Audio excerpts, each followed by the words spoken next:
Hello दोस्तों, आपका स्वागत है मेरे YouTube channel Hindi academy with doctor चंदा में। दोस्तों, आज हम बात कर रहे हैं आधुनिक काल के एक महत्वपूर्ण कालखंड प्रगतिवाद के बारे में। दोस्तों, प्रगतिवाद जो हिंदी साहित्य में 1936 से 1943 का जो समय माना जाता है, वो प्रगतिवाद के नाम से जाना जाता है। प्रगतिवाद के बारे में अगर हम प्रगतिवाद की सबसे महत्वपूर्ण विशेषता के बारे में बात करें तो प्रगतिवाद मूलतः एक हिंदी साहित्य में एक ऐसा आंदोलन था जिसमें सबसे पहली बार मजदूर वर्ग की बात हुई। मजदूर वर्ग की चेतना, मजदूर वर्ग की पीड़ा के बारे में हमें इस साहित्य में प्रखर रूप से जो है साहित्य देखने को मिलता है। दोस्तों, आज के इस व्याख्यान में हमारे चर्चा के महत्वपूर्ण बिंदु होंगे।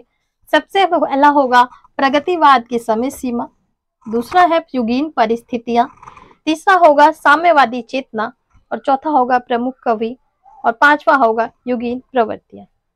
सबसे पहले हम प्रगतिवाद के नामकरण की बात करें तो 1936 से 1943 तक का जो कालखंड है वो प्रगतिवाद के नाम से जाना गया।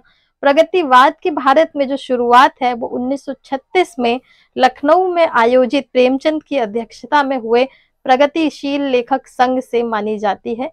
इसकी जो शुरुआत थी दोस्तों, प्रगतिशील लेखक संघ की स्थापना सबसे पहले पेरिस में होती है। 1935 में E.M. फोस्टर ने पेरिस में प्रोग्रेसिव राइटर्स एसोसिएशन की स्थापना की, जिसकी एक शाखा भारत में 1936 में प्रगतिशील लेखक संघ के रूप में स्थापित होती है।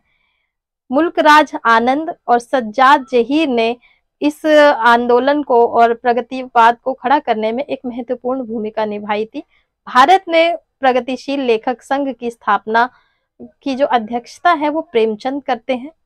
प्रगतिवादी आंदोलन की युगीन परिस्थितियों पर अगर हम बात करें तो यह समय उपनिवेशिक भारत का समय था। भारत आजादी के लिए संघर्ष कर रहा था और गांधी जी इस समय एक बड़े नेता बनकर उभरे थे। गांधीवादी विचारधारा भारत में धीरे धीरे हर जगह अपने पैर पसार रही थी, किंतु गांधी जी के दो महत्वपूर्ण आंदोलन, सविनय अवज्ञा आंदोलन और असहयोग आंदोलन, प्रगतिवादी काल में असफल हो चुके थे। इसलिए जनता कुछ अन्य वैकल्पिक विचारधारा की तलाश कर रही थी और उस समय के जो बड़े नेता थे वो जवाहरलाल नेहरू, सुभाष चंद्र बोस, जयप्रकाश नारायण, ये जो बड़े बड़े नेता थे ये समाजवादी नेता के रूप में लोकप्रिय हो रहे थे और क्रांतिकारी शहीद भगत सिंह और चंद्रशेखर आजाद भी इस समय मार्क्सवादी विचारधारा से प्रेरित थे।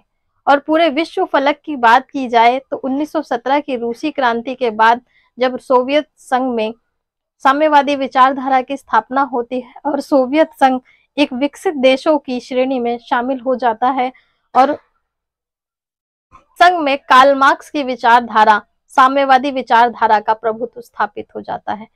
कार्ल मार्क्स की विचारधारा का साहित्यिक संस्करण ही प्रगतिवाद कहें तो यह गलत नहीं होगा। प्रगतिवाद अपने आप में हिंदी साहित्य में इसलिए भी खास था क्योंकि प्रगतिवादी आंदोलन में सबसे बड़ी विशेषता यह रही कि इस काल के साहित्य में मजदूर वर्ग, निम्न वर्ग, शोषित वर्ग की जो पीड़ा है उसकी अभिव्यक्ति इस साहित्य में होती है। शोषित वर्ग के प्रति एक सहानुभूति का भाव इस काल के कवियों के साहित्य में हमें देखने को मिलता है। युगीन परिस्थितियों के परिप्रेक्ष्य में यदि हम तत्कालीन भारत की परिस्थितियों का विश्लेषण करें तो हम पाते हैं कि सविनय अवज्ञा आंदोलन, असहयोग आंदोलन उस समय विफल हो चुके थे। गांधीवादी विचारधारा से लोग प्रभावित तो हो रहे थे किंतु वो बहुत अधिक प्रभावी नहीं हो रही थी।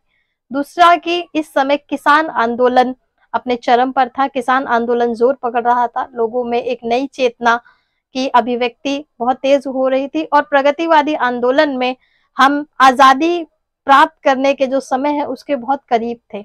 इसलिए एक व्यापक जन चेतना जो द्विवेदी युग और भारतेंदु युग में शुरू हुई थी वो प्रगतिवादी समय में और ज्यादा तेज हो जाती है। प्रगतिवादी युग में भारत का एक अच्छा खासा मध्य वर्ग जो है वो बुद्धिजीवी वर्ग अपना एक तैयार हो चुका था, जो अंग्रेजी शिक्षा से प्रेरित था और जो विभिन्न जो विश्व स्तर पर जो घटनाएं हो रही थी उनसे परिचित भी हो रहा था। तो इस दौरान जो है वो मध्य वर्ग जो है हमारा बुद्धिजीवी वर्ग वो रूस की साम्यवादी विचारधारा से प्रभावित होता है और वो देखता है कि साम्यवादी विचारधारा अपने आप में नवीन और एक प्रभावशाली विचारधारा है। किस प्रकार इसमें आज जिस तरह रूस ने उसने जिस प्रकार अपने सोवियत संघ की स्थापना की और अपने जो देश था उसमें पूंजीवादी विचारधारा से हटकर उपनिवेशवाद को खत्म किया और साम्यवादी विचारधारा को काबिज किया और अपने आसपास अपने देश में विकास की नई परिभाषाएं गढ़ी। इससे भारत का मध्य वर्ग और बुद्धिजीवी वर्ग विशेष प्रभावित हुआ, जिस कारण भारत में उस युग की परिस्थितियों में मार्क्सवादी विचारधारा विशेष रूप से अपने पैर पसारने लगी। प्रगतिवाद मुख्यतः कार्ल मार्क्स की साम्यवादी विचारधारा से प्रेरित विचारधारा थी। इस साम्यवाद का जो कार्ल मार्क्स की विचारधारा है वो अपने मायनों में इसलिए भी खास थी कि इन्होंने सबसे दुनिया को एक नजरिया दिया, दुनिया को आर्थिक मनुष्य के जीवन को सामाजिक, आर्थिक और राजनीतिक संदर्भों में व्याख्यायित किया। कार्ल दोस्तों, प्रगतिवादी का विचारधारा मूलतः कार्ल मार्क्स की साम्यवादी विचारधारा से प्रभावित विचारधारा थी। कार्ल मार्क्स ने समाज को और दुनिया के विकास को समझने के लिए वर्ग संघर्ष का सिद्धांत दिया। कार्ल मार्क्स का मानना था कि सृष्टि का निर्माण किसी ईश्वर की बनाई व्यवस्था से नहीं बल्कि वर्ग संघर्ष का इतिहास है, वर्ग संघर्ष का परिणाम है। उन्होंने कहा कि पूरे जो विश्व है उसमें केवल दो ही वर्ग हैं, पहला है शोषक वर्ग और दूसरा है सर्वहारा वर्ग। शोषक वर्ग वो है जो पूंजीपति है, जो मिलों के मालिक है।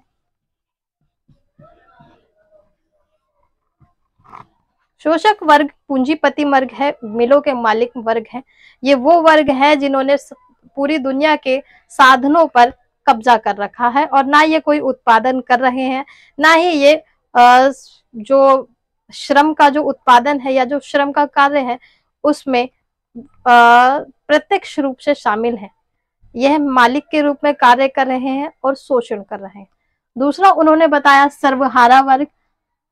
मार्क्स जो है वो मजदूर वर्ग को एक विशेष नाम से संबोधित करते हैं और वो था सर्वहारा वर्ग। मार्क्स का कहना था कि जो सर्वहारा वर्ग है वो पूरी सृष्टि के विकास में सदैव शोषित होता रहा है और शोषक वर्ग यानी कि शोषक वर्ग ने सर्वहारा वर्ग का सदैव शोषण किया है और जो शोषक वर्ग है वो इसी कारण पूंजीपति है, इसी कारण वो धनवान है क्योंकि उन्होंने सर्वहारा वर्ग के हितों का हनन करके उनके हिस्से की पूंजी को अपनी मुट्ठी में किया, उनके हिस्से की जो मेहनत की जो मजदूरी थी उसको हथिया लिया। तो सर्वहारा वर्ग जो है वो निम्न वर्ग है।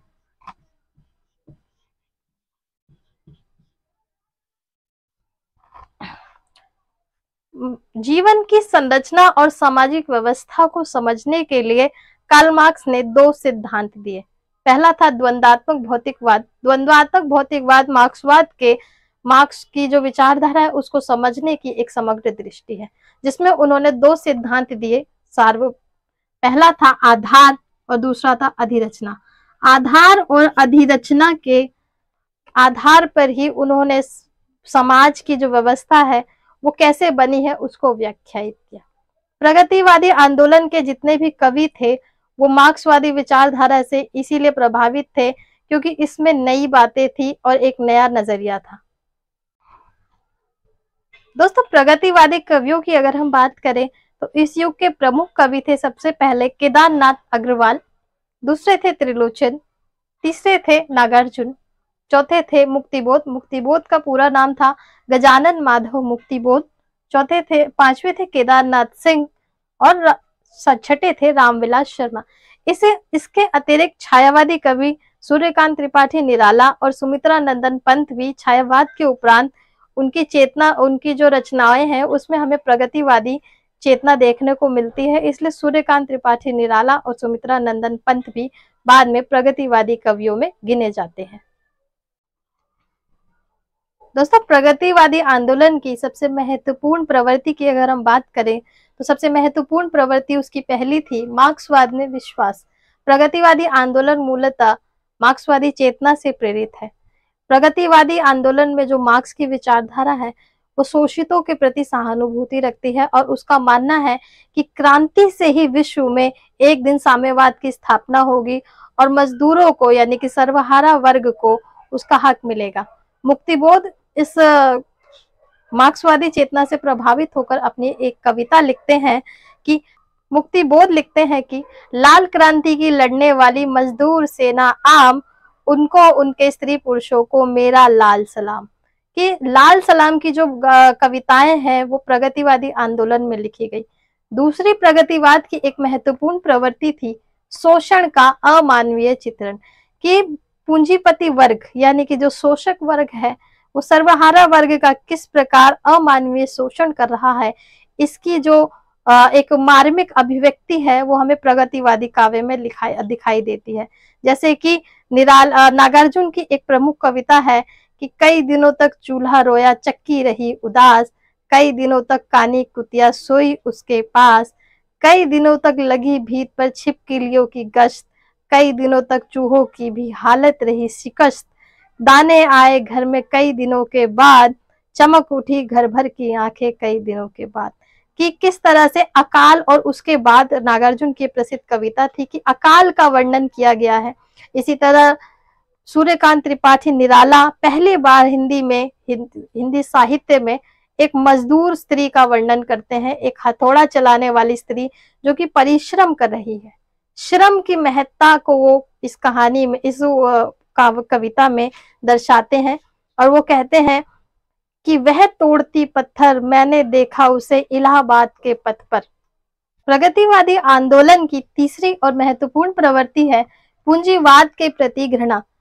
समस्त जो प्रगतिवादी काव्य है उसके आक्रोश का केंद्र ही पूंजीपति वर्ग है, क्योंकि प्रगतिवादी जो कवि है और जो विचारधारा है वो ये मानती है कि पूंजीपति वर्ग के लगाए गए उद्योग धंधों में सारा काम तो मजदूर वर्ग करता है, किंतु उसके हिस्से की जो मजदूरी है उसकी जो हकमारी है वो पूंजीपति वर्ग कर देता है और इसी कारण वो पूंजीपति बन जाता है।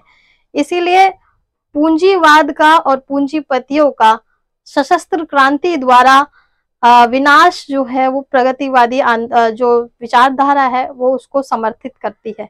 इसलिए सशस्त्र क्रांति द्वारा भी यदि पूंजीपति या पूंजीवाद का पूंजीवाद समाप्त हो तो इसका समर्थन हमें कार्ल मार्क्स की विचारधारा में देखने को मिलता है।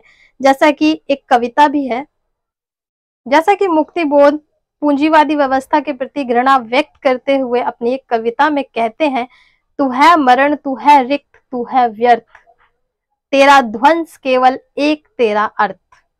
इस प्रकार पूंजीवादी व्यवस्था के प्रति अनेक लेखक इस युग में अपनी घृणा व्यक्त करते हैं। चौथी और महत्वपूर्ण प्रवृत्ति थी दोस्तों इस युग की शोषितों के प्रति सहानुभूति। कि शोषितों के प्रति जो एक सहानुभूति परक कविताएं इस युग में सबसे ज्यादा लिखी गई। शोषित वर्ग के प्रति एक करुणा का भाव हमें प्रगतिवादी काव्य आंदोलन में सबसे ज्यादा दिखता है। जैसा कि एक केदारनाथ अग्रवाल की कविता है कि मैंने उसको जब जब देखा लोहा देखा, लोहे जैसा तपते देखा, गलते देखा, ढलते देखा, मैंने उसको गोली जैसा चलते देखा। कि किस तरह से एक मजदूर है जो एक मशीन की तरह काम कर रहा है, उस पर कविताएं लिखी गई। इसी प्रकार भिक्षुक कविता में लिखते हैं कि निराला लिखते हैं कि पेट पीठ दोनों मिलकर है एक, चल रहा लकुटिया तेक। इसी प्रकार दिनकर अपनी एक कविता में लिखते हैं कि श्वानों को मिलता दूध भात, भूखे बच्चे अकुलाते हैं, माँ की हड्डी से चिपक ठिठुर जाड़े की रात बिताते हैं। इसी प्रकार एक अन्य कविता है जिसमें कवि कहता है, ओ मजदूर तू ही सब चीजों का करता, तू ही है सब चीजों से दूर। इस प्रकार सर्वहारा वर्ग के प्रति एक आस्था और सहानुभूति का भाव हमें इस युग की कविताओं में देखने को मिलता है। प्रगतिवादी आंदोलन की पांचवी महत्वपूर्ण प्रवृत्ति थी सामाजिक व्यवस्था में परिवर्तन। सामाजिक प्रगतिवादी कवि जो है वो सामाजिक व्यवस्था में बदलाव नहीं चाहते, सुधार नहीं चाहते, अपितु वे पूरी व्यवस्था को ही बदलना चाहते हैं। वो चाहते हैं, वो उनका मानना है कि जो सामाजिक व्यवस्था है वो किसी कल्पना से नहीं बदलेगी, अपितु और ना ही वो इस व्यवस्था में सुधार करके कुछ होगा। वो चाहते हैं कि इस पूरी व्यवस्था को बदल दिया जाए ताकि मजदूर वर्ग और सर्वहारा वर्ग का इस पूरी दुनिया पर शासन हो, क्योंकि उनका मानना है कि मनुष्य की जो मुक्ति है वो इस व्यवस्था में तो संभव नहीं है। वो मनुष्य की मुक्ति एक ऐसी राजनीतिक व्यवस्था में देखते हैं जहां पर शोषण ना हो किसी भी व्यक्ति का, और जो व्यवस्था है वो पूंजीपतियों की भी ना हो, और सभी को समान अधिकार मिले, सभी को रोटी, कपड़ा और मकान जैसी मूलभूत सुविधाएं मिल सके। ऐसी ही व्यवस्था में मनुष्य की मुक्ति संभव है। प्रगतिवादी कवि दिनकर जब अपनी कविता में कहते हैं कि दो राह समय के रथ का घर घर नाद सुनो, सिंहासन खाली करो की जनता आती है, कि अब जनता का शासन आना चाहिए, जनता का शासन आएगा। बहुत हो चुका सिंहासन पर किसी राजा का शासन, अब इस सिंहासन पर जनता बैठेगी और जनता ही शासन करेगी। प्रगतिवादी कवियों की एक स्पष्ट धारणा है कि वर्ग संघर्ष में बीच का कोई रास्ता नहीं, जो शोषितों के पक्ष में नहीं है इसका सीधा सा अर्थ है कि वो शोषकों के पक्ष में है। और इतिहास ये लिखेगा जरूर कि जो शोषितों के पक्ष में नहीं है वो शोषकों के पक्ष में है। तो वो एक कविता में लिखते हैं कि समर शेष नहीं है पाप का भागी, केवल व्याध, जो तटस्थ है समय लिखेगा उसका भी अपराध। इसी प्रकार हम प्रगतिवाद की एक अगली महत्वपूर्ण प्रवृत्ति देखें तो राष्ट्रीय चेतना की प्रवृत्ति प्रगतिवाद की एक महत्वपूर्ण प्रवृत्ति के रूप में हमारे सामने आती है। प्रगतिवादी काव्य में जो राष्ट्रीय चेतना है वो छायावाद की राष्ट्रीय चेतना नहीं है, वो छायावाद की राष्ट्रीय चेतना से भिन्न राष्ट्रीय चेतना है। यह राष्ट्रीय चेतना अपने जो समाज है उसकी विसंगतियों को तो सामने लाती ही है, साथ ही साथ तत्कालीन व्यवस्था में जो मजदूर वर्ग की और निम्न वर्ग की जो असहाय स्थिति है उस पर भी व्यंग कसती है, उस समय की राजनीतिक व्यवस्था पर भी तंज कसती है। जैसे कि नागार्जुन की कविता है, जहां न भरता पेट वह देश कैसा भी हो महानरक है। इसी प्रकार आजादी के विषय में वो कहते हैं कि कागज की आजादी मिलती ले लो दो दो आने में। इस प्रकार राजनीतिक व्यवस्था पर तंज भी इस युग की एक खास विशेषता थी कि किस प्रकार अपने युग की राजनीतिक व्यवस्था पर सीधे सीधे कटाक्ष कर भारतीयों को प्रेरित करना इस युग में महत्वपूर्ण रहा। प्रगतिवादी काव्य आंदोलन की एक अगली और महत्वपूर्ण प्रवृत्ति थी प्रेम वर्णन। प्रगतिवादी काव्य आंदोलन में प्रेम का जैसा स्वस्थ और परकीय रूप हमें देखने को मिलता है वैसा दूसरे साहित्य में नहीं मिलता है। इसका प्रगतिवादी कवियों का मानना है कि प्रेम जीवन का एक सहज अंग है, एक सहज अनुभूति है। इसीलिए प्रेम जो है वो किसी विशेष परिस्थिति की मांग नहीं करता है और ना ही व्यक्ति को समाज से काटता है, अपितु प्रेम व्यक्ति के जीवन को बहुत सुंदर बना देता है। केदारनाथ अग्रवाल अपनी एक कविता में कहते हैं कि तुम्हारे हाथ को मैंने अपने हाथ में लेकर सोचा कि इस दुनिया को भी तुम्हारे हाथ की तरह नर्म और गर्म होना चाहिए।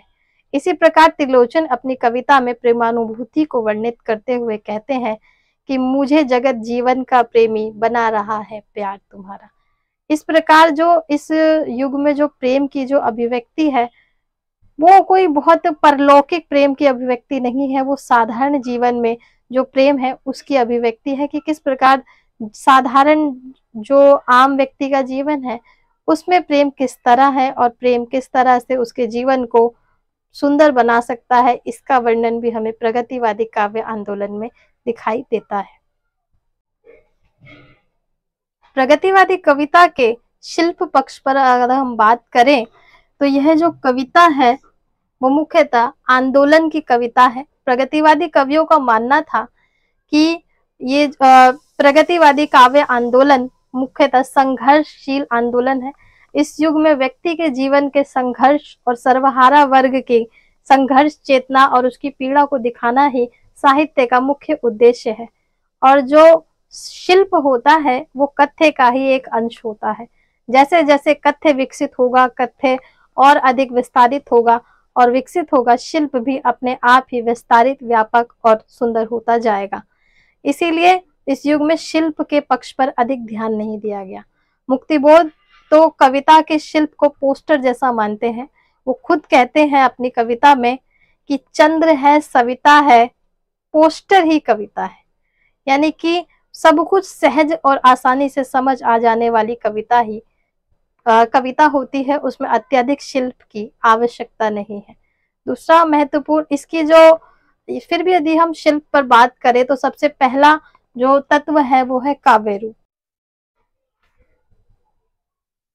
व्यंग दोस्तों प्रगतिवादी काव्य आंदोलन के शिल्प पक्ष की एक खास विशेषता रही, क्योंकि इस युग में जब जो कवि थे वो अपने तत्कालीन समय की समस्याओं और राजनीतिक गतिविधियों के प्रति बहुत ही सक्रिय रहे थे। इसलिए समाज की जो विसंगतियां थी उन पर चोट करना और तत्कालीन सामाजिक व्यवस्था पर व्यंग्य कसना भी इस युग के लेखकों की एक महत्वपूर्ण विशेषता रही। जैसे कि नागार्जुन अपनी कविता में तत्कालीन सामाजिक और राजनीतिक व्यवस्था पर व्यंग्य कसते हुए कहते हैं कि 10,000 मरे चाहे 10 लाख मरे, पर झंडा ऊंचा रहे हमारा। इस प्रकार अपनी दूसरी कविता में वो कहते हैं कि जहां न भरता पेट, देश वह कैसा भी हो, महानरक है। इसी प्रकार अपनी एक अगली कविता में वो कहते हैं, कागज की आजादी मिलती, ले लो 2-2 आने में। इस प्रकार हम देखते हैं कि प्रगतिवादी आंदोलन अपने आप में एक विशिष्ट आंदोलन किस प्रकार रहा। इस युग में सर्वहारा वर्ग की प्रतिष्ठा हुई, उसकी सर्वहारा वर्ग के प्रति सहानुभूतिपूर्ण रचनाएं लिखी गई, और तो और कार्ल मार्क्स की विचारधारा से प्रेरित होकर मनुष्य के जीवन को सामाजिक, आर्थिक और राजनीतिक संदर्भों में व्याख्यायित किया गया। और जो साहित्य है उसमें निम्न वर्ग के व्यक्ति, मजदूर वर्ग के व्यक्ति की जो संवेदनाएं हैं उसको प्रकट किया गया। तो दोस्तों ये था हमारा आज का व्याख्यान आपको कैसा लगा हो मुझे कमेंट करके जरूर बताइएगा, और वीडियो अच्छा लगा हो तो वीडियो को लाइक कीजिएगा और चैनल को सब्सक्राइब कीजिएगा। मिलते हैं अगले वीडियो में।